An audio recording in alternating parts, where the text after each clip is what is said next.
والصلاة والسلام على عباده الذين اصطفى خصوصا على أفضلهم وخاتم النبيين محمد الأمين وعلى آله وصحبه أجمعين. أما بعد فأعوذ بالله من الشيطان الرجيم. بسم الله الرحمن الرحيم. الحمد لله رب العالمين الرحمن الرحيم مالك يوم الدين إياك نعبد وإياك نستعين اهدنا الصراط المستقيم صراط الذين أنعمت عليهم غير المغضوب عليهم ولا الضالين آمين. رب اشرح لي صدري ويسر لي امري واحلل عقدة من لساني يفقهوا قولي. اللهم ربنا الهمنا رشدنا واعذنا من شرور انفسنا. اللهم ارنا الحق حقا وارزقنا اتباعه وارنا الباطل باطلا وارزقنا اجتنابه. اللهم ربنا يسر لنا امورنا كلها واتمم لنا بالخير وتقبل منا فإنك خير المتقبلين آمین یا رب العالمین. معزز حاضرین اور محترم خواتین، ہم اللہ کے نام سے اس سال کی نماز تراویح کے ساتھ دورہ ترجمہ قرآن کا آغاز کر رہے ہیں. اس سے پہلے میں عرض کر چکا ہوں کہ اب میری عمر بھی کافی ہو چکی ہے. قمری حساب سے 68 برس مکمل ہو چکے ہیں اور مختلف قسم کے عوارض بھی مجھے لاحق ہیں، اور بہت سے احباب نے اور رفقاء نے مشورہ دیا تھا کہ میں اتنا بڑا بوجھ اپنے ذمے نہ لوں، لیکن میں نے خالصتاً توکلاً علی اللہ اس کی ہمت کی، اس کا ارادہ کیا، اس کے لیے اہتمام بھی خصوصاً ہوا ہے. مجھے اندازہ ہے کہ اب میرے خیالات کی جو رو ہے وہ اب اتنی تیز نہیں ہے جتنی کبھی ہوا کرتی تھی. کراس ریفرنسز بھی جو ہیں قرآن حکیم کے وہ اتنے مستحضر نہیں ہیں جتنے کبھی ہوتے تھے، بلکہ واقعہ یہ ہے کہ میری زبان بھی بعض اوقات لڑکھڑاتی ہے، اس لیے کہ مجھے جو ادویات استعمال کرنی پڑتی ہیں ان کا اعصاب پر بھی اثر ہوتا ہے، اور جو ہمارے اعضائے رئیسہ ہیں ان پر بھی اثر ہوتا ہے. بہرحال ان سب کے الرغم اللہ کا نام لے کر آغاز کر رہے ہیں. میری انتہائی نگارش یہی ہے، تیرے نام سے ابتدا کر رہا ہوں. ابھی میں نے سورہ فاتحہ کی تلاوت کی اور آپ نے سماعت فرمائی. یہ سورہ مبارکہ مصحف کے اعتبار سے تو پہلی سورت ہے ہی، سب کو معلوم ہے، لیکن یہ بھی نوٹ کر لیجئے کہ یہ نزول کے اعتبار سے بھی سب سے پہلی مکمل سورت جو حضور پر نازل ہوئی وہ یہی ہے.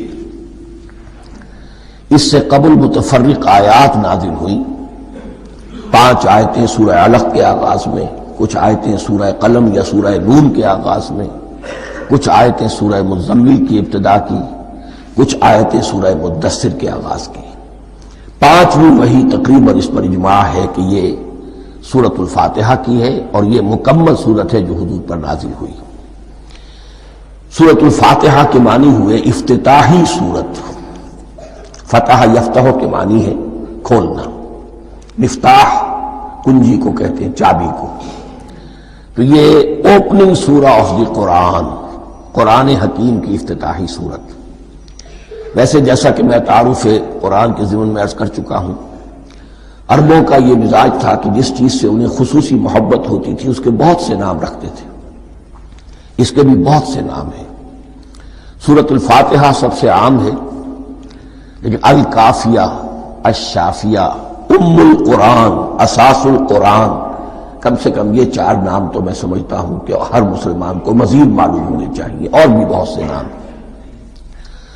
اس سورہ مبارکہ کی بالاتفاق بالاجماع 7 آیتیں ہیں، اگرچہ ان کی ترتیب میں کچھ اختلاف ہے۔ ایک رائے، یہ رائے امام شافعی کی بھی ہے اور بصرہ کے جو قراء تھے ان کی بھی ہے کہ آیت بسم اللہ بھی سورہ فاتحہ میں شامل ہے، اس کا جز ہے، وہ اس کو شامل کر کے پھر 7 آیتیں بناتے ہیں، تو آخری جنہیں ہم 2 آیتیں سمجھتے ہیں، صراط الذین انعمت علیہم غیر المغضوب علیہم ولا الضالین، وہ ان کے نزدیک ایک آیت ہے۔ تو گویا کہ نتیجہ یہ نکلا کہ آیتوں کی تعداد 7 ہی رہتی ہے۔ امام ابو حنیفہ رحمۃ اللہ علیہ کا موقف اور کوفے کے جو قراء تھے ان کا بھی موقف یہ ہے کہ آیت بسم اللہ نہ سورہ فاتحہ کا جز ہے نہ کسی اور سورت کا جز ہے، سوائے ایک مقام پر جہاں حضرت سلیمان علیہ السلام کا خط جو ہے نقل ہوا ہے، جنہوں نے ملکہ سبا کو لکھا تھا انہ من سلیمان و انہ بسم اللہ الرحمن الرحیم، تو قرآن کے متن میں صرف اسی جگہ پر یہ آیت شامل سمجھتے ہیں، باقی یہ صرف علامت کے طور پر کہ یہاں سے ایک نئی سورت شروع ہو رہی ہے درج کی گئی ہے۔ اس سورہ مبارکہ کو الصلاح قرار دیا گیا ایک حدیث میں، اس کا جو اسلوب ہے وہ دعا کا ہے، اور دعا کے ساتھ اس کی جو مناسبت ہے اور پھر اسی کی وجہ سے ہماری نماز کا یہ جزو لا ینفک بنا دیا گیا، بلکہ ایک حدیث جو میں آپ کو سناؤں گا اس میں اسی کو نماز قرار دیا گیا، الصلاح یہی ہے۔ ویسے وہ حدیث مبارک موجود ہے، من لم یقرأ بفاتحۃ الکتاب لا صلاۃ لمن لم یقرأ بفاتحۃ الکتاب، جو شخص سورہ فاتحہ کی تلاوت نہیں کرتا اس کی کوئی نماز نہیں۔ اس کے حوالے سے بھی ہمارے ہاں 2 مسلک ہے، ذکر صرف اس لیے کر رہا ہوں کہ آپ کے علم میں ہو، ان میں کوئی بنیادی فرق نہیں ہے، کسی بھی ایک رائے کا انسان قائل اور حامل ہو سکتا ہے بغیر اس کے کہ دوسرے کو بالکل غلط قرار دے، بلکہ یہ کہ اس کے لیے بھی گنجائش اپنے ذہن میں اور اپنے دل میں رکھے۔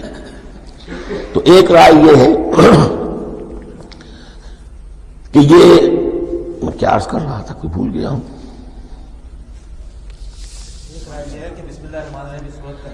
جی، اور دوسری آیت یہ ہے کہ اس کا حصہ نہیں ہے، اسی اعتبار سے یہ کہ یہ سورہ مبارکہ نماز میں پڑھی جانی ضروری ہے، لا صلاۃ لمن لم یقرأ بفاتحۃ الکتاب۔ البتہ یہ اختلاف ہے، یہ بات جو میں ذکر کر رہا تھا جو ذہن سے نکل گئی، کہ آیا مقتدی جو ہے امام کے پیچھے کھڑا ہو کر جب نماز پڑھ رہا ہو تو کیا اس صورت میں بھی اس کے لیے لازم ہے کہ سورہ فاتحہ پڑھے؟ اس میں 2 رائے ہو گئی، بلکہ 3۔ ایک رائے انتہائی ہے اور وہ فقہ حنفی کی طرف منسوب ہے کہ اگر آپ امام کے پیچھے مقتدی کی حیثیت سے نماز پڑھ رہے تو کسی بھی رکعت میں آپ سورہ فاتحہ نہیں پڑھیں گے۔ ایک دوسری بالکل برعکس رائے ہے، وہ امام شافعی رحمۃ اللہ علیہ کی ہے کہ ہر حالت میں چاہے امام جہری رکعت پڑھا رہا ہو جس میں وہ بلند آواز سے سورہ فاتحہ پڑھ رہا ہو اور چاہے وہ سری رکعت ہو، ہر حالت میں مقتدی کو بھی پڑھنی ہے۔ ایک تیسری رائے بین ہے، وہ امام مالک کی ہے رحمۃ اللہ علیہ، کہ جو سری رکعت ہے جس میں کہ امام بھی خاموشی سے پڑھ رہا ہے مقتدیوں کو بھی پڑھنی چاہیے، جو جہری رکعت ہے جس میں کہ امام بلند آواز سے پڑھ رہا ہے اس میں مقتدیوں کو خاموش رہ کر پوری توجہ جو ہے سننے پر صرف کر دینی چاہیے۔ اذا قرئ القرآن فاستمعوا له وانصتوا، جب قرآن پڑھا جا رہا ہو تو پوری توجہ اس کے پڑھنے پر مرکوز کر۔ میرے اپنی رائے میں یہ تیسری رائے سب سے زیادہ صائب ہے اور اس میں کسی طرح کی بھی کوئی پیچیدگی پیدا نہیں ہوتی۔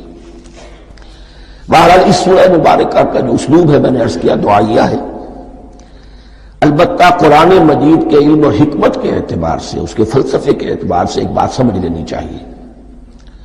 قرآن کا فلسفہ یہ ہے کہ بنیادی ہدایت ہر انسان کے دل میں موجود ہے، بالقوہ، پوٹینشلی۔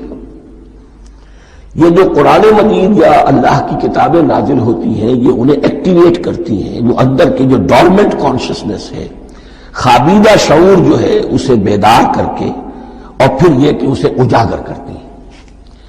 ہر سلیم الفطرت انسان اور سلیم العقل انسان، 2 سلامتی یہ شرط ہے۔ سلیم الفطرت، نیچر پرورٹڈ نہ ہو، فطرت مسخ نہ ہو گئی ہو، عقل سلیم ہو، ان دونوں چیزوں کا نتیجہ یہ نکلتا ہے کہ وہ انسان از خود بغیر کسی وحی کی رہنمائی کے، بغیر کسی نبی کی تعلیم کے سے استفادہ کیے ہوئے از خود بھی کچھ حقائق تک پہنچ جاتا ہے۔ اور وہ حقائق کیا ہے؟ نمبر ایک یہ کہ اس کائنات کا ایک خالق ہے، وہ ایک ہے، اور وہ تمام صفات کمال سے متصف ہے۔ نمبر دو یہ کہ انسان کی زندگی صرف یہ زندگی نہیں ہے، بلکہ ایک اور زندگی ہے کہ جس میں اس زندگی کے اعمال کے نتائج برآمد ہوں گے۔ یہ دو باتیں، اس کی زیادہ وضاحت کے ساتھ جو ہے اس کا تذکرہ آئے گا سورہ لقمان میں، جہاں حضرت لقمان کی شخصیت کا تذکرہ ہے۔ لیکن یہاں صرف یہ بات سمجھ لیجئے کہ قرآن کا فلسفہ یہ ہے کہ ہر انسان میں، ہر فرد نوع بشر میں جو اپنی ولادت کے وقت مسلم ہوتا ہے، حضور کی حدیث ہے کل مولود یولد علی الفطرہ ابواہ یحودانہ او ینصرانہ او یمجسانہ، ہر بچہ نوع انسانی کا فطرت اسلام پر پیدا ہوتا ہے، وہ فطرت کے اندر وہ ہدایت ودیت ہے۔ اب اگر وہ فطرت بس نہیں ہوئی اور عقل جو ہے وہ صحیح رخ پر کام کر رہی ہے تو ان دو حقائق تک وہ انسان خود پہنچ جائے گا۔ لیکن ان دونوں حقائق تک پہنچنے کے بعد اب وہ دست بستہ دعا کرے گا کہ اے رب اب مزید ہدایت تو مجھے عطا فرما۔ ایک تو یہ کہ میں کیا کروں کیا نہ کروں، میری عقل اس میں ٹھوکر کھا سکتی ہے، میں کسی اچھی چیز کو بری سمجھ سکتا ہوں، کسی بری کو اچھی سمجھ سکتا ہوں، تو مجھے صحیح راستہ، صحیح راہ ہدایت پر چلا۔ یہ دعا ہے جو انسان کرتا ہے جبکہ وہ ایمان باللہ اور ایمان بالآخرہ تک خود پہنچ چکا ہوتا ہے، اور یہ سمجھتا ہے کہ صحیح زندگی کا رخ یہی ہے کہ جس رب کو میں نے پہچانا ہے کہ وہ اس کائنات کا خالق ہے اور مالک ہے اور رب ہے، میں اس کی بندگی کروں، اس کی اطاعت کروں، اس کا حکم مانوں، اس کے راستے پر چلوں۔ لیکن وہ راستہ کون سا ہے؟ اس کے لیے پھر دست بدعا ہوتا ہے کہ پروردگار تو میری رہنمائی فرما۔ یہ مقام ہے کہ جہاں آپ سمجھ لیجئے اپنے آپ کو بھی آج اس جگہ پر تصور کرتے ہوئے پھر اس سورہ مبارکہ کو پڑھیے کہ آپ اس مقام پر اللہ کے فضل و کرم سے پہنچ چکے ہیں کہ اللہ کو آپ نے پہچان لیا اور اس کی توحید کو جان لیا، اس کی جملہ صفات کمال سے آپ واقف ہو گئے۔ آپ یہ بھی جان گئے کہ بڑھ کر اس کے حضور میں حاضر ہونا ہے اور وہ حساب کتاب لے گا۔ پھر آپ نے یہ عہد بھی کر لیا کہ اب زندگی گزارنی ہے اس رب کی بندگی میں، اسی کی فرما برداری میں۔ اب یہاں کھڑے ہو کر آپ پوچھتے ہیں کہ اللہ مجھے وہ تفصیلی ہدایت عطا فرما، ایسا نہ ہو کہ کبھی میں کسی راستے پر چلتا ہوا کسی پگڈنڈی پر مڑ جاؤں اور وہ تھوڑی سی جو ڈیوییشن ہو میرے راستے کی وہ میری عاقبت کو برباد کر دے۔ یک لحظہ غافل گشتم و صد سال راہم دور شد، اس لیے کہ ہوتا یہی ہے سیدھے راستے سے ذرا سی کوئی پگڈنڈی جو ہے تھوڑے سے اینگل پر نکلی ہے، لیکن جب چلتے جائیں گے آپ تو جتنا آگے بڑھیں گے اس پر، اس راہ صراط مستقیم سے آپ اتنے ہی زیادہ دور ہوتے چلے جائیں گے۔ یہ ہے قرآن مجید کی حکمت اور فلسفے کے اعتبار سے اس سورہ مبارکہ کا مقام۔ اب آئیے ہم بسم اللہ کرتے ہیں۔ بسم اللہ الرحمن الرحیم، شروع کرتا ہوں میں اللہ کے نام سے جو رحمان اور رحیم ہے۔ اس پر کچھ گفتگو ہو چکی ہے تعارف قرآن کے ضمن میں کہ رحمان اور رحیم دو نام ہیں کہ جو رحمت کے مادے سے نکلتے ہیں۔ رحمان میں اللہ تعالی کی رحمت کا جوش ہے، جانی کیفیت، طوفانی کیفیت، اور رحیم میں اللہ تعالی کی رحمت کا دوام اور تسلسل۔ یہ دونوں کیفیات اللہ کی رحمت میں بیک وقت موجود ہیں، جس کا ہم تصور نہیں کر سکتے۔ ہم سمندر کو دیکھتے ہیں، متلاطم سمندر ہے، اس میں ہیجان ہے، طوفان ہے۔ دریا کو دیکھتے ہیں کہ وہ سکون کے ساتھ چل رہا ہے، خاموشی سے چل رہا ہے، بہہ رہا ہے، بس تسلسل کے ساتھ بہہ رہا ہے۔ ہم ان دونوں کیفیات کو علیحدہ علیحدہ دیکھتے ہیں تو ہمارا ذہن ان دونوں کو بیک وقت اس کا تصور نہیں کر سکتا، تخیل ممکن نہیں۔ لیکن اللہ کی رحمت کی یہ دونوں شانیں مستقلاً ہر وقت موجود ہیں بیک وقت، اسی لیے ان دونوں کے درمیان کہیں حرف عطف نہیں آئے گا۔ بسم اللہ الرحمن الرحیم، الحمد للہ رب العالمین، کل حمد اور حمد کو ذہن میں رکھ لیجئے، حمد مساوی ہے تعریف جمع شکر۔ عام طور پر ترجموں میں ایک لفظ لایا جاتا ہے، کل تعریف اللہ کے لیے، یہ کافی نہیں ہے۔ تعریف آپ کسی شے کی کر سکتے ہیں جس میں کوئی حسن ہے، خوبی ہے، کسی بھی اعتبار سے، خواہ آپ کو اس کے حسن و خوبی سے کوئی فائدہ حاصل نہیں ہو رہا۔ ایک پھول ہے، بہت خوبصورت ہے، بس ٹھیک ہے، خوبصورت ہے، آپ نے کہا، تعریف کر دی۔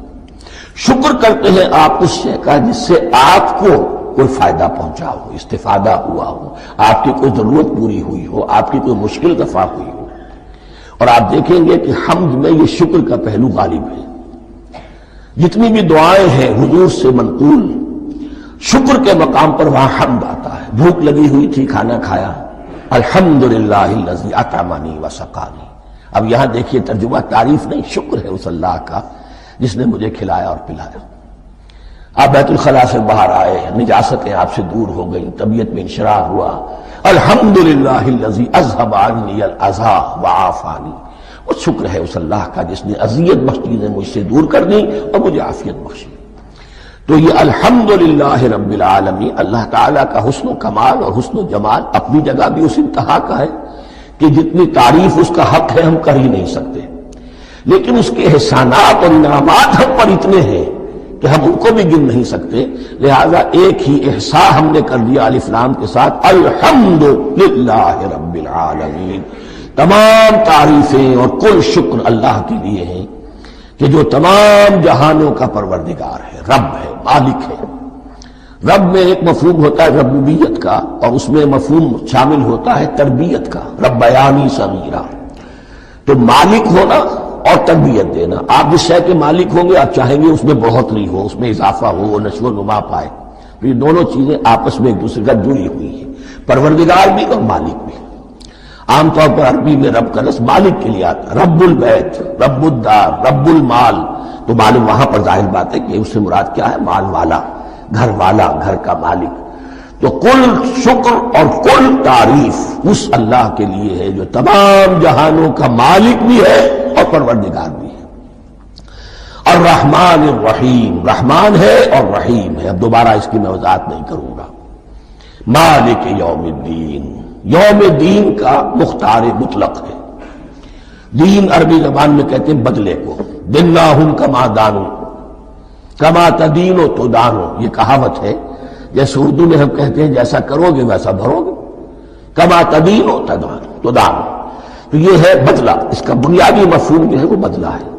تو بدلے کا ایک دن ہے جس دن فیصلہ ہوگا کہ کون کیا کما کر لایا ہے، اسے کیا بدلہ ملنا چاہیے۔ آیا اس کا برائیوں کا پلڑا بھاری ہے کہ اسے سزا ملنی چاہیے، یا اس کی حسنات اور نیکیوں کا پلڑا بھاری ہے کہ اسے جزا ملنی چاہیے، اس کا انعام اور اکرام کے ساتھ معاملہ کیا جانا چاہیے۔ وہ ایک دن ہے، اسے ہم یوم القیامہ کہتے ہیں۔ اور لیکن اصل بات جو یہاں کہی گئی، یعنی ایک جملے میں تین باتوں کا اعتراف ہو رہا ہے۔ بعث بعد الموت، ایک دن آئے گا کہ ہم مرنے کے بعد تمام انسان اٹھا لیے جائیں گے، پھر حساب و کتاب، پھر اللہ کے ہاں حاضری ہوگی اور حساب کتاب ہوگا۔ اور تیسرا یہ کہ اس حساب کتاب کے دن کا مختار مطلق اللہ ہے، یعنی کسی اور کو اپنے ذہن میں سہارا بنا کر آپ زندگی گزاریں کہ وہ مجھے چھڑا لے گا، یا وہ ہستی جو ہے اتنی زوردار ہے کہ وہ مجھے بچا لے گی، اس سے اپنے دل کو، اپنے ذہن کو بالکل پاک کر لیجئے۔ مالک یوم الدین، ایک دوسری جگہ پر قرآن میں آیا ہے، اس روز کوئی پکارنے والا پکارے گا، لمن الملک اليوم للہ الواحد القہار، آج کے دن کس کا اختیار مطلق ہے؟ اور پھر کہا جائے گا اللہ کے لیے، الواحد قہار، جو پوری طرح چھایا ہوا ہے، بس تولی ہے۔ تو مالک یوم الدین، جو جزا و سزا کے دن کا مالک ہے۔ اب یہاں سے کلام ایک رخ بدل رہا ہے۔ ابھی تک تو یہ غائبانہ انداز میں کلام ہو رہا ہے، اللہ سے خطاب نہیں آیا اس میں ابھی۔ الحمدللہ رب العالمین الرحمن الرحیم مالک یوم الدین۔ اب خطاب ہے، ایاک نعبد و ایاک نستعین، ہم صرف تیری ہی بندگی کرتے ہیں اور کریں گے، اور ہم صرف تجھ ہی سے مدد مانگتے ہیں اور مانگیں گے۔ یہ ترجمہ میں کیوں کر رہا ہوں کہ یہ فعل مضارع ہے، عربی زبان میں فعل مضارع حال اور مستقبل دونوں کو کور کرتا ہے. کا جو ہے مفعول فاعلی جو ہے، مفعول جو ہے اس میں ضمیر مفعولی اسے پہلے لا کر حشر کا مضمون پیدا ہو گیا. ہم تیری بندگی کرتے ہیں نہیں، ہم تیری ہی بندگی کرتے ہیں اور کریں گے. حال میں ترجمہ کیجئے تو یہ اظہار حال ہے، اور مستقبل میں ترجمہ کیجئے تو ایک عہد ہے، قول و قرار ہے، بہت بڑا معاہدہ ہے. وَإِيَّاكَ نَسْتَعِينُ، اور صرف تجھ ہی سے مدد مانگتے ہیں اور مانگیں گے. اس میں بھی حال کا ترجمہ اظہار حال. اللہ کرے کہ واقعی ہمارا حال وہی ہو. جب ہم یہ الفاظ کہتے ہیں تو واقعتاً ہم اس پر پورے اتر رہے ہوں کہ اسی کی بندگی کر رہے ہوں اور اسی سے ساری استعانت اور استمداد کر رہے ہیں. جہاں تک مستقبل کا تعلق ہے وہ پھر ایک عہد ہے. اہدنا الصراط المستقیم، یہ مقام وہ آ گیا کہ یہاں تک تو اے پروردگار ہم پہنچ گئے تیرے فضل سے، تیرے کرم سے. فطرت سلیمہ بھی تیری عطا کردہ تھی، عقل سلیم بھی تیری ودیت کردہ تھی. ان دونوں کی روشنی سے ہم یہاں تک تو پہنچ گئے. اب ہماری جو ضرورت ہے، احتیاج ہے، وہ کیا ہے؟ اہدنا الصراط المستقیم، ہدایت بخش ہمیں سیدھے راستے کی. یہاں دو باتیں سمجھ لیجئے. انفرادی سطح پر انسان کے لیے نہ معلوم کتنے مرحلے آتے ہیں ہر روز کہ جس میں وہ ایک چھٹک کر کھڑا ہو جاتا ہے، یہ کروں یا یہ کروں. دو آلٹرنیٹو سامنے آ رہے ہیں، فیصلہ کرنا مشکل ہو رہا ہے. قدم قدم پر ہدایت کی ضرورت ہے. اور اجتماعی طور پر نوع انسانی تین بڑے بڑے تمدنی مسائل میں واقعہ یہ ہے کہ تسلیم کر لیا جانا چاہیے کہ عقل انسانی اس کو راستہ نہیں دکھا سکتی. عام معاشرتی سطح پر مرد اور عورت کے درمیان حقوق اور اختیارات کا کیا توازن ہو، ناممکن ہے. انسان طے نہیں کر سکتا. انسان یا مرد ہے یا عورت ہے. عورت سوچے گی اپنے جذبات کا، اپنے خیالات کا لحاظ رکھے گی. مرد کے جذبات و احساسات کا اس کا کوئی تصور ہی ممکن نہیں. مرد سوچے گا اسے اپنے احساسات معلوم ہے، لیکن یہ کہ عورت کے احساسات سے وہ نابلد ہے، ان کو محسوس کر ہی نہیں سکتا. لا محالہ وہ اپنے بارے میں وہ جو بھی نظام بنائے گا اس میں وہ اپنی بالادستی رکھے گا. وہ تو ایک ہی ہستی ہو سکتی ہے کہ جو دونوں کی خالق ہے، مرد کی بھی عورت کی بھی، اور اس کو دونوں سے محبت ہے، دونوں کا خیر خواہ ہے، دونوں کا رب ہے، دونوں کو پروان چڑھانا چاہتا ہے. اسی طرح فن اور معاشرہ یا ریاست، حکومت اور ریاست ہمیشہ یہ چاہتی ہے کہ سارے اختیارات ہمارے ہاتھ میں آ جائیں، ٹوٹلیٹیرین سوسائٹی ہو، بس ہم حکم دیں اور لوگ اس پر چلیں. افراد یہ چاہتے نہیں، ہمیں آزادی ہونی چاہیے. اب آپ دیکھیے کہ دنیا میں کتنے جھگڑے چلتے ہیں اسی پر، فریڈم فریڈم فریڈم. وہ فریڈم واقعتاً اپنی جگہ پر ایک شے ہے، افراد کی آزادی ہونی چاہیے، لیکن افراد کی آزادی اتنی نہ ہو جائے کہ وہ مادر پدر آزاد ہو جائے. کوئی قانون، کوئی قاعدہ، کوئی اخلاقی کوئی حدود اور قیود جو ہے ان کا پابند نہ رہے. تو اب کہاں ہے وہ نقطہ اعتدال کہ جس میں انسان کے انفرادی آزادی، انفرادی اختیار اور ادھر اجتماعی مصلحتیں جو ہیں ان کو بیلنس کیا جا سکے؟ انسان طے نہیں کر سکتا، صرف اللہ ہی اس کے لیے نظام دے سکتا ہے. تیسرا مسئلہ ہے سرمایہ اور محنت. اس میں کیا توازن ہو؟ سرمایہ اور محنت دونوں مل کر کچھ بنا رہے ہیں، کچھ پروڈیوس کر رہے ہیں. اب اس میں نفع جو ہوا ہے اس میں سرمایہ کا کتنا حصہ ہونا چاہیے اور لیبر کا کتنا ہونا چاہیے، کون طے کر سکتا؟ اس کے لیے بھی کہ ایسا نہ ہو کہ سرمایہ داری جو ہے آکاش بیل بن کر پورے معاشرے پر چھا جائے اور غریب بیچارہ، مزدور بیچارہ، کاشتکار بیچارہ وہ گویا کہ چکی کے دو پارٹوں میں پس کر رہ جائے، اس کی کوئی حیثیت نہ رہ جائے. لیکن یہ کہ دوسری طرف اگر یہ کہ مزدور کا جو حق ہے اس سے زیادہ اس کو دے دیا جائے تو سرمایہ جو ہے وہ سکڑ جائے گا، شائی ہو جائے گا، وہ پھر میدان میں نہیں آئے گا. کیا کیا جائے؟ کون سا نقطہ عدل و اعتدال ہے؟ یہ تین مسائل ایسے ہیں. اہدنا الصراط المستقیم.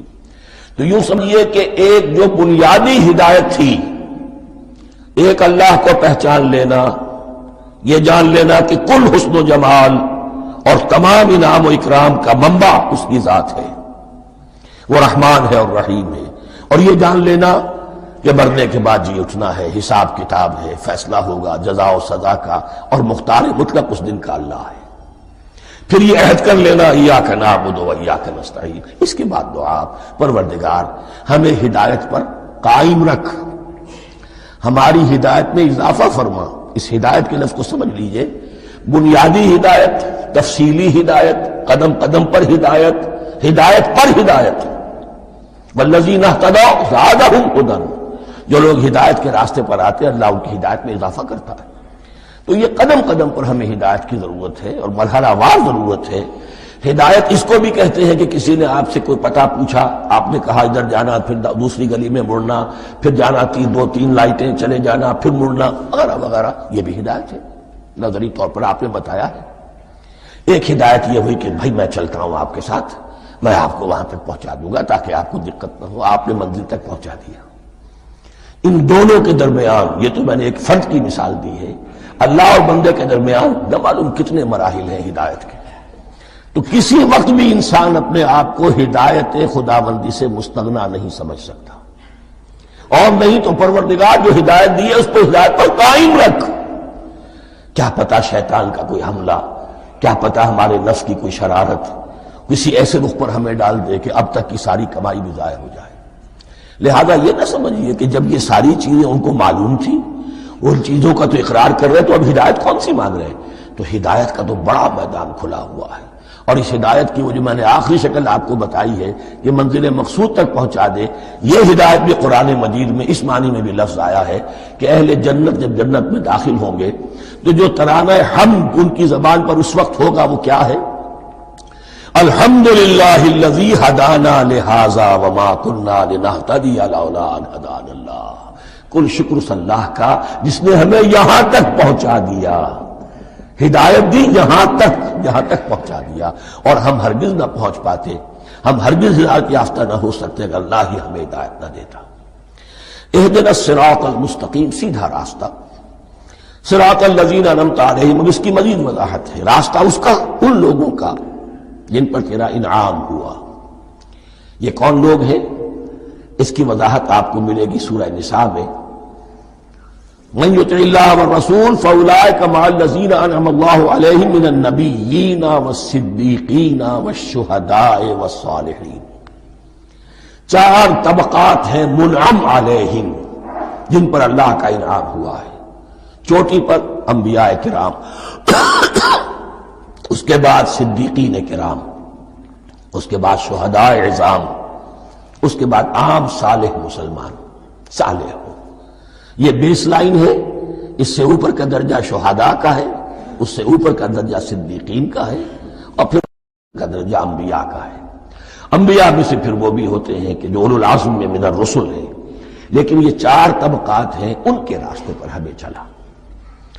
غیر المغضوب علیہم ولا الضالین،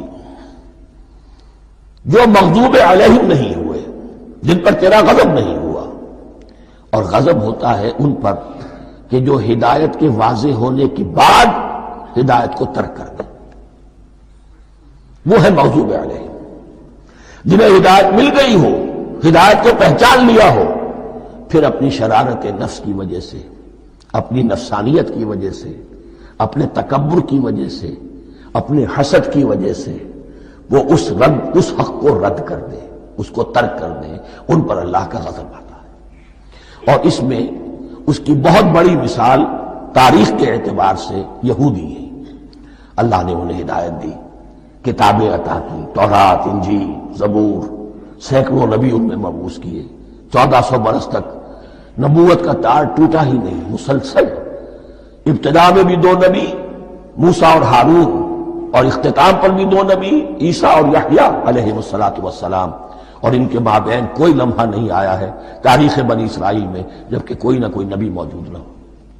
لیکن انہوں نے اپنی شرارت نفس کی وجہ سے ہدایت تورات سے بھی منہ موڑا، اور پھر سب سے بڑی بات یہ کہ ہدایت محمدی سے، ہدایت قرآنی سے بھی صلی اللہ علیہ وسلم منہ موڑا، وہ ہے مغضوب علیہم ولا الضالین، اور نہ ہی گمراہ ہوئے۔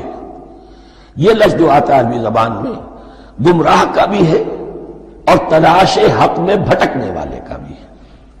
ایک وہ شخص ہے جس پر حق ابھی واضح نہیں ہوا، وہ تلاش میں ہے، اس کے لیے بھی ضال کا لفظ آئے گا۔ اسی طرح کوئی شخص کسی کے عشق اور محبت میں ایسا ہو جائے، دیوانہ ہو جائے، اس کو بھی ضال کہتے ہیں، یعنی اس کے اوپر جذبات کا اتنا غلبہ ہو گیا ہے کسی کی محبت اور عشق کی بنا پر۔ تو حضور کے لیے یہ لفظ آیا ہے وَوَجَدَكَ ضَالًّا فَهَدَىٰ، اور یہ تو سورۃ الضحیٰ ہے، اکثر بیشتر لوگوں کو یاد ہوگی۔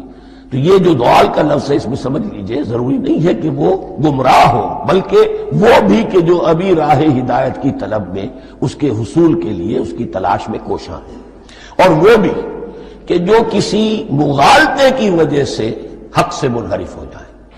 یہ بھی جان لیجئے کہ ایک ہے بدنیتی، تکبر، حسد، حق کو جان کر پہچان کر رد کر دینا یا چھوڑ دینا یا ترک کر دینا، ایک ہے کسی غلطی میں، کسی جذبات کے اندر آ کر، کسی غلو کے اندر مبتلا ہو کر اور حق سے منحرف ہو جانا۔ اس کی جو سب سے بڑی مثال ہے وہ نصارہ ہے، عیسائی ہے۔ حضرت مسیح کو انہوں نے مانا لیکن غلو کیا، یہ لفظ آئے گا آگے، لا تغلو فی دینکم، اپنے دین میں غلو نہ کرو۔ جیسے ہمارے ہاں بھی بعض لوگ ہیں جو حضور صلی اللہ علیہ وسلم کی تعریف میں، حضور صلی اللہ علیہ وسلم کے ساتھ اپنی محبت کے اظہار میں غلو کر جاتے ہیں۔ یہ انتہا درجے کو ہو گیا تھا حضرت مسیح علیہ السلام کے ماننے والوں میں، اور اس کی بنا پر انہوں نے تثلیث کا عقیدہ ایجاد کر لیا اور حضرت مسیح علیہ السلام کو اللہ کا بیٹا بنا دیا۔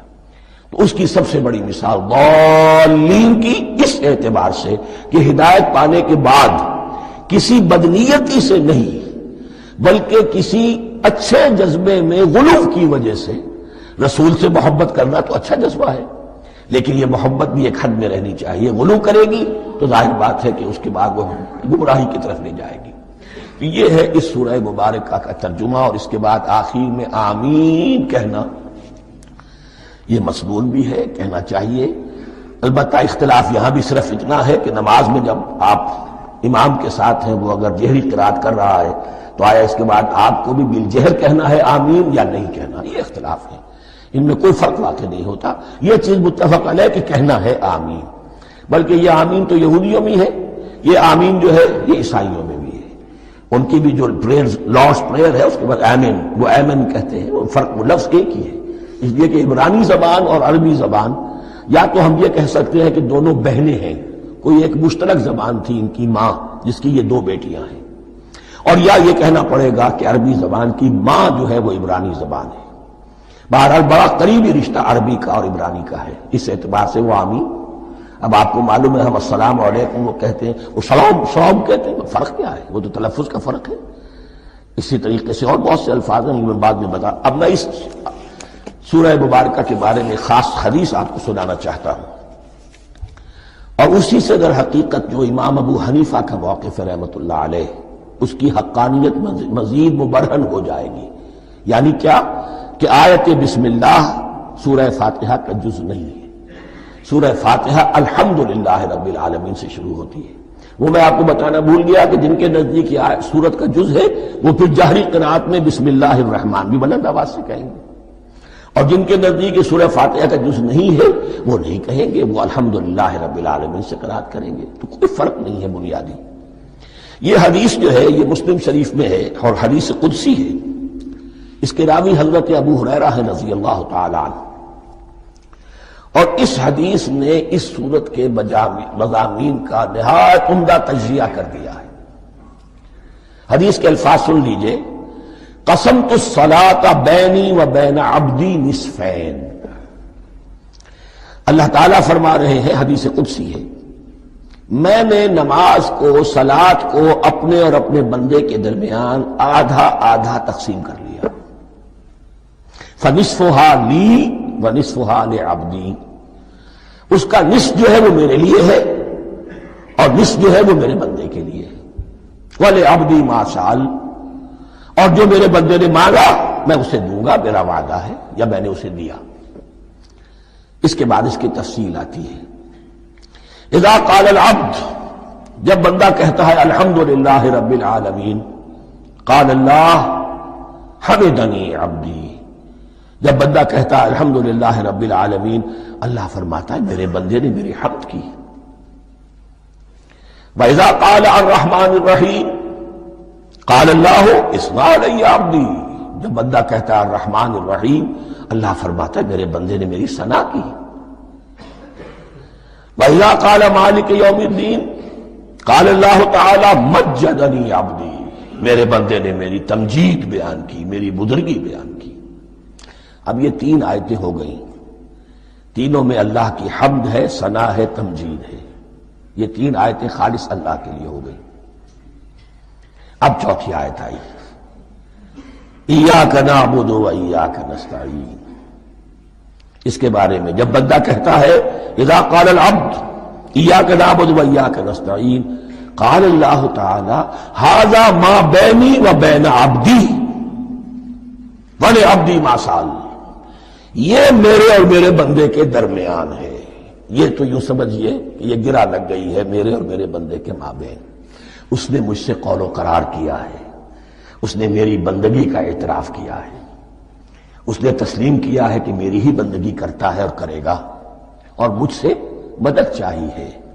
ھذا ما بینی و بین عبدی، یہ معاہدہ ہے، معاہدہ دو فریقوں کے مابین ہوتا، یہ میرے اور میرے بندے کے مابین ہے۔ والے عبدی ما سأل، اور میں نے اپنے بندے کو دیا جو اس نے مانگا، وہ میری مدد چاہتا ہے، میری مدد اس کے شامل حال رہے گی۔ فَإِذَا قَالَ، اور جب بندہ کہتا ہے اهْدِنَا الصِّرَاطَ الْمُسْتَقِيمَ صِرَاطَ الَّذِينَ أَنْعَمْتَ عَلَيْهِمْ غَيْرِ الْمَغْضُوبِ عَلَيْهِمْ وَلَا الضَّالِّينَ، قال اللہ تعالی ھذا لعبدی ولعبدی ما سأل۔ یہ تین آیتیں یہ میرے بندے کے لیے، اهْدِنَا الصِّرَاطَ الْمُسْتَقِيمَ، اسی صراط مستقیم کی وضاحت ہے مثبت، صراط الذین انعمت علیہم، اسی صراط المستقیم کی وضاحت ہے منفی انداز میں، غیر المغضوب علیہم ولا الضالین۔ یہ سب میرے بندے کے لیے ہے، اور میں نے اپنے بندے کو دیا جو اس نے مانگا۔ اس کو میں نے ایک مرتبہ یہ ترازو کی شکل میں اس کو لکھوایا تھا۔ دیکھیے یہ ایاک نعبد و ایاک نستعین، یہ ہے وہ ترازی کی وہ ڈنڈ، واو جو ہے ایاک نعبد و ایاک نستعین، واو جو ہے گویا کہ وہ مٹھ ہے جس سے کہ ترازو کو پکڑا جاتا ہے۔ ادھر ایک پلڑا ہے جس کی تین آیتیں ہیں، الحمدللہ رب العالمین الرحمن الرحیم مالک یوم الدین۔ اس کا نتیجہ کیا نکلا؟ ایاک نعبد۔ آپ نے شاید یہ سنا بھی ہو ایک بہت ہی عمدہ قرات کا جو ریکارڈ ہے قاری عبدالباسط عبدالصمد کا، وہ یہیں سے چل کر سورہ فاتحہ کی قرات کر کے ایاک نعبد پر آ کر رکتا ہے، الحمدللہ رب العالمین الرحمن الرحیم مالک یوم الدین ایاک نعبد۔ گویا کہ یہاں یہ صورت بالکل ہاف ہو گئی ہے، تین آیتوں میں اللہ کی حمد ہے، ثنا ہے، تمجید ہے، جس کا نتیجہ ہم تیری ہی بندگی کرتے ہیں، تیری ہی اطاعت کریں گے۔ لیکن اب اس کے بعد سوال ایاک نستعین، اسی کی جو استعانت کیا درکار ہے ہمیں؟ ہدایت۔ ہدایت سب سے بڑی استعانت ہے، ہدایت ہی تو سب سے بڑی مدد ہے۔ اهدنا الصراط المستقیم صراط الذین انعمت علیہم غیر المغضوب علیہم ولا الضالین۔ یہ ایاک نستعین کے حکم کے ساتھ یہ تین آیتیں آ گئیں، اهدنا الصراط المستقیم صراط الذین انعمت علیہم غیر المغضوب علیہم ولا الضالین۔ قسمت الصلاة بینی و بین عبدی نصفین فنصفها لی ونصفها لعبدی ولعبدی ما سأل۔ اللہ تعالیٰ اس سورہ فاتحہ کا جو اصل مفہوم ہے وہ بھی ہمارے ذہنوں پر، ہمارے شعور کی سطح پر اسے اجاگر کیے رکھے، ہمیں توفیق دے کہ جب بھی پڑھیں، جب بھی سنیں تو وہ کیفیت اگر ہو جائے۔ اس لیے کہ ایک حدیث ہے کہ الصلاۃ معراج المومنین، نماز تو اہل ایمان کے حق میں معراج کے درجے میں ہے۔ اس حوالے سے ہم یہ سمجھ سکتے ہیں کہ کوئی وقت ایسا آ سکتا ہے کہ انسان کو واقعتاً، روح انسانی واقعتاً اللہ کے یہ جواب سنے۔ انہونی بات نہیں ہے، ہوتا ہے خطاب آخر، اٹھتا ہے حجاب آخر، کرتے ہیں خطاب آخر، یہ تو ہوتا ہے۔ مخاطبہ الہی، یہ تو میں نے عرض کیا کہ ثابت ہے، مخاطبہ، محادث اور تحدیث اللہ بندوں سے کلام کرتا ہے۔ اب آئیے بسم اللہ الرحمن الرحیم، اب یہ سورہ بقرہ شروع ہو رہی ہے۔ سورۃ البقرہ جو 286 آیات پر مشتمل ہے، تقریباً 2.5 پاروں پر پھیلی ہوئی ہے۔ ہر شخص جانتا ہے کہ یہ قرآن حکیم کی حجم کے اعتبار سے سب سے بڑی سورت ہے، لیکن یہ معاملہ صرف حجم کا نہیں ہے۔ نبی اکرم صلی اللہ علیہ وسلم نے اسے سنام القرآن قرار دیا ہے۔ آپ نے فرمایا لکل شیء سنام، ہر چیز کی ایک چوٹی ہوتی ہے، جیسے اونٹ کا کوہان ہوتا ہے۔ وسلام القرآن البقرہ، سلام القرآن، قرآن کی چوٹی جو ہے وہ سورۃ البقرہ ہے۔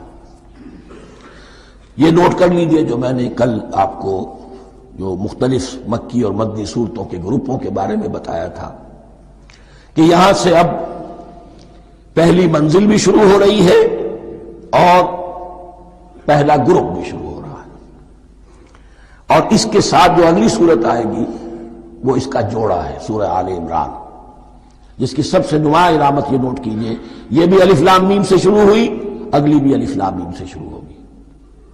اس کے بعد 2 صورتیں مدنی اور ہیں، لیکن ان دونوں میں نہ حروف مقطعات ہے نہ کوئی اور تمہیدی کلام ہے، براہ راست خطاب سورہ نساء میں یا ایھا الناس اور سورہ مائدہ میں یا ایھا الذین آمنوا، کوئی تمہیدی بات نہیں، کوئی حروف مقطعات نہیں، براہ راست خطاب۔ وہ ایک جوڑا ہے سورہ نساء اور سورہ مائدہ، اور یہ ایک جوڑا ہے سورہ بقرہ اور سورہ آل عمران۔ سورہ بقرہ اور سورہ آل عمران کو نبی اکرم صلی اللہ علیہ وسلم نے الزہراوین بھی قرار دیا ہے۔ زہرا کہتے ہیں بڑی روشن چیز کو، یہ حضرت فاطمہ رضی اللہ تعالی عنہا کے نام کے ساتھ آتا ہے، فاطمۃ الزہراء، تو زہرا بہت روشن دمکتی ہوئی شے۔ الزہراوین، یہ 2 نہایت دمکتی ہوئی صورتیں ہیں جو قیامت کے دن 2 بدلیوں کی شکل میں ظاہر ہوں گی، حضور نے فرمایا، اور جو لوگ ان صورتوں سے محبت کرتے تھے ان پر سایہ کریں گے۔ اللہم ربنا اجعلنا منہم، ہمیں اللہ تعالیٰ ان میں شامل فرما دے۔ اس سورہ مبارکہ کو 2 حصوں میں تقسیم سمجھیے۔ ویسے تو یہ کہ رکوع آئیں گے، پارے بھی بدلیں گے اس میں، لیکن حصے 2 ہیں۔ پہلے حصے میں اصل روح سخن سابقہ امت مسلمہ سے ہے، یہود سے، بنی اسرائیل سے۔ دوسرے حصے میں اصل خطاب موجودہ امت مسلمہ سے ہے، امت محمد سے صلی اللہ علیہ وسلم۔ پہلے حصے میں 18 رکوع ہیں لیکن آیات 152 ہیں، دوسرے حصے میں 22 رکوع ہیں لیکن آیات 134 ہیں۔ گویا کہ اس سے آپ کو توازن نظر آئے گا کہ اگرچہ ادھر رکوع کی تعداد کم ہے 18 لیکن آیات کی تعداد زیادہ ہے 152، دوسرے حصے میں رکوعوں کی تعداد زیادہ ہے 22 لیکن آیات کی تعداد 134۔ اسی لیے اس کا ایک نام میں نے تجویز کیا ہے، وہ اس لیے تاکہ کچھ حقائق آپ کے ذہنوں میں ان ناموں کے حوالے سے بھی انشاءاللہ محفوظ ہو جائیں گے۔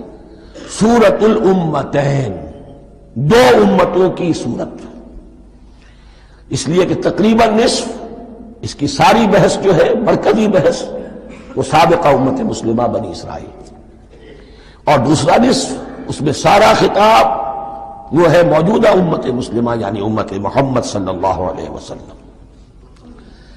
اس کا جو پہلے 18 رکوع ہے یا پہلا حصہ ہے، اس کے اندر ڈویژن فردر ہوگی ورٹیکل، عمودی، پہلے 4 رکوع، پھر 10 رکوع، پھر 4 رکوع۔ لیکن جو 22 رکوع ہیں دوسرے حصے کے، دوسرے نصف کے، اس میں ڈویژن جو ہے جو ہاریزونٹل ہے، وہ افقی تقسیم ہے، عمودی نہیں، افقی، وہ میں بعد میں بیان کروں گا جب ہم وہاں پہنچ جائیں گے۔ ان کو پہلے سمجھ لیجئے کہ اس پہلے حصے کی جو تقسیم میں نے کی ہے، پہلے 4 رکوع، پھر 10 رکوع اور پھر 4 رکوع۔ پہلے 4 رکوع یوں سمجھیے کہ پورے قرآن مجید کے لیے اس کی حکمت اور فلسفے کا جو حصہ مکی قرآن میں بیان ہو چکا تھا اس کا خلاصہ ہے۔ جب یہ سورت نازل ہو رہی ہے تو یہ تو مدینہ میں حضور تشریف لا چکے ہیں، 12-13 سال جو ہے گزر چکے ہیں، اور ان 12-13 سالوں کے دوران 2/3 قرآن نازل ہو چکا ہے۔ اس میں جو بھی حکمت، فلسفہ اور بنیادی دعوت، یہ جو چیزیں مکی قرآن میں بیان ہوئیں، ان کا خلاصہ نچوڑ نکال کر یہاں 4 رکوعوں میں رکھ دیا گیا۔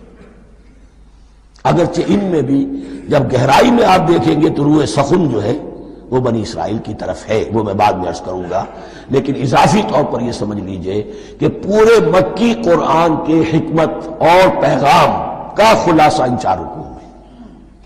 پھر 10 رکوع ہیں جن میں براہ راست خطاب ہے سابقہ امت مسلمہ، یا بنی اسرائیل۔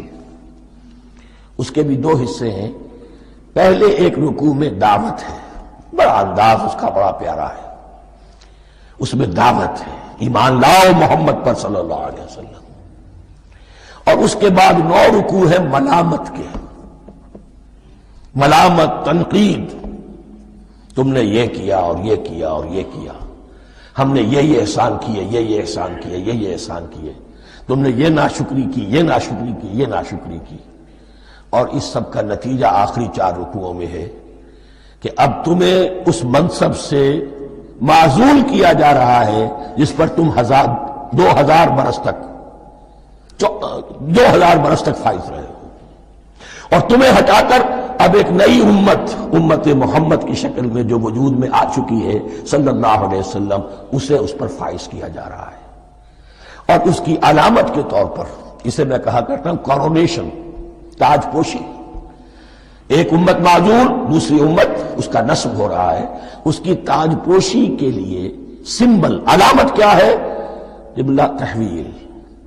وہ قبلہ یروشلم سابقہ امت کا قبلہ اب ادھر رخ نہیں ہوگا، اب اہل توحید کا قبلہ یہ مکے کی طرف ہوگا، بیت اللہ کی طرف ہوگا۔ تو تحویل قبلہ کا مضمون ہے جو ان 4 رکوعوں میں آتا ہے۔ تو یہ میں نے تھوڑی سی تمہید جو ہے آپ کے سامنے رکھ دی ہے۔ اب بسم اللہ کیجئے۔ بسم اللہ الرحمن الرحیم، الف لام میم۔ الف لام میم یہ حروف مقطعات ہیں،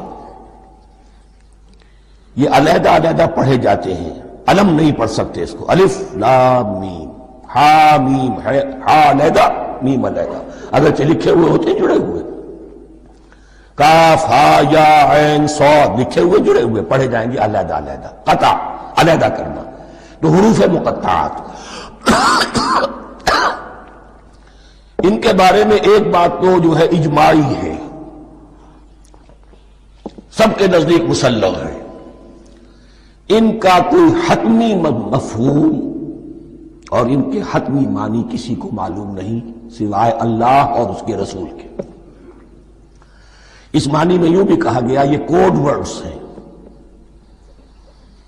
جیسے کہ کوئی میسیجز جو ہیں ادھر ادھر بھیجے جاتے ہیں، سیکرٹ میسیجز، تو کچھ کوڈ ورڈز ہوتے ہیں جس سے سمجھ میں آتا ہے کہ یہ بات واقعتاً صحیح سورس سے آ رہی ہے، اللہ عالم۔ لیکن اس کا کوئی مفہوم اور اس کے معنی جو ہیں وہ اتفاق اس پر ہے، اگرچہ بعض حضرات نے کچھ اپنی سی کوشش کی ہے، کچھ مفہوم جو ہے بنانے کی، وہ اپنی جگہ پر ہے، لیکن یہ کہ کسی حضرت عبداللہ ابن عباس رضی اللہ تعالی عنہما نے بعض ایسی کوششیں کی ہیں، لیکن ان کی رائے کو بھی ان کی ذاتی رائے سمجھا گیا ہے، امت نے اسے قبول نہیں کیا۔ اجماع اور کنسنسس اسی پر ہے کہ اس کے معنی اور مفہوم کسی کو معلوم نہیں سوائے اللہ اور اس کے رسول کے۔ البتہ بعض چیزیں ایسی ہیں کہ وہ اگر نوٹ کر لی جائیں تو شاید آئندہ ہے اس میں کچھ راز کھلنے کے امکانات پیدا ہو جائیں۔ دیکھیے عربی زبان کے جو الفابیٹس ہیں ان کی تعداد 29 ہے یا 28 ہے، میں بتا چکا ہوں۔ الف اور حمزہ کو ایک سمجھے تو 28 ورنہ 29۔ پہلی بات یہ نوٹ کیجئے، قرآن حکیم کی 114 سورتوں میں سے 29 سورتوں میں ان کے شروع میں یہ حروف مقطعات آئے۔ دوسری بات یہ کہ اس میں 28 کا نصف کیجئے تو 14 استعمال ہوئے، 14 نہیں استعمال ہوئے، بالکل آدھی تعداد استعمال ہوئی ہے۔ تیسرے یہ کہ جو شروع اور آخر اور درمیان 3 حصوں میں تقسیم کر دیجئے آپ، 9 9 9 پلواری 27، ایک طرف 10 رہ جائیں گے۔ پہلے حصے میں سے بہت کم حروف لیے گئے، بہت کم۔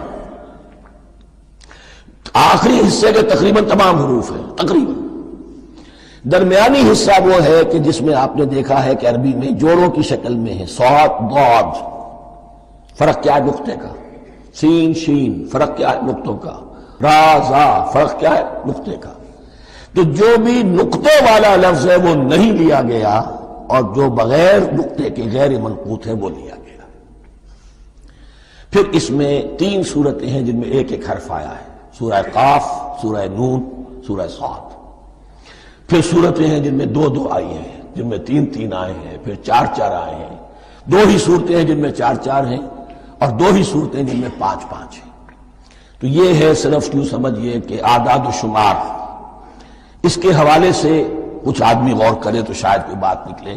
باقی وہ مثال میں آپ کو بتا دیتا ہوں کہ حضرت عبداللہ ابن عباس نے ایک رائے ظاہر کی کہ الف لام میم در حقیقت ایک جملے کا خلاصہ ہے، انا اللہ اعلم۔ پہلا لفظ انا، اس کا الف لے لیا، درمیانی لفظ اللہ، اس کا درمیانی لام لے لیا، تیسرا لفظ اعلم، یہ آخری لفظ ہے، آخری حرف میم لے لیا، انا اللہ اعلم، میں اللہ جانتا ہوں، واللہ اعلم، واقعتاً اللہ ہی جانتا ہے۔ یہ حضرت عبداللہ ابن عباس کی رائے ہے، لیکن اگرچہ انہیں حبر الامت مانا گیا ہے، لیکن یہ کہ ان کی اس رائے کو بھی اکثر و بیشتر مفسرین نے قبول نہیں کیا۔ اب جو پہلے 2 رکوع ہیں اس سورہ بقرہ کے، ان کے بارے میں تعویل عام اور تعویل خاص کا ایک بڑا بنیادی فرق ہے جو نوٹ کر لینا چاہیے۔